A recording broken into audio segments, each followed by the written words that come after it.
Moj ti, çdo situatë, çdo sherr që bën. Vajzë dashur. Kam 3 ditë që ta duroj sjelljen vetëm që mos ndodhi kjo gjë që po ndodh sot. Sjellje mua, s'ka marrë të kam folur. Një herë kam qenë në gjumë, një herë në dush. Dhe mbrëm kam qenë duke qarë, nuk e dha se nuk të përshkoja dot.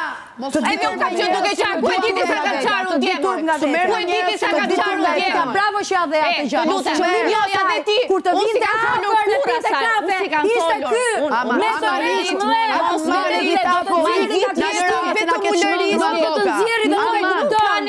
Jo, kam det me ditë të dora me të moj dhe nuk kam marrë të them gjë që kam thënë ajo. Nga sa çfarë ke thënë ti moj? Mos më thuaj që nuk ta them. Mos e vjen zor, o Egdi. Unë se ti e ke kuptuar se çka ka dash me bë kur dinta. Kur e marrë unë atë me kur? Të kam të ndarë një aty më intuitive. E kupton qëllimin se nuk duhet të ndërhy, po e kuptoj se pas ke kuptuar.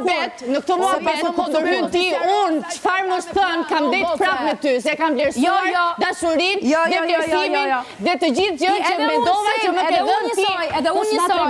Mbas atij prajme tregove moj. Nuk ma tregove. Që ti ke përdorur timen me Rozanën. Te cila po moj po. Rozana di diskutimet tona. Ti ke hallin e Rozanës. Unë atë fjali e kam thënë mes shtëpisë. Ti ke hallin e Rozanës. Unë prap sumërzita me ty. Unë atë fjali e kam thënë në mes të shtëpisë. Ke folur me atë për mua. Unë atë fjali e kam thënë në mes të shtëpisë. Ti e ke hallin vetëm te Rozana. Cilat janë diskutimet që ti unë më mashtruese. Cilat janë diskutimet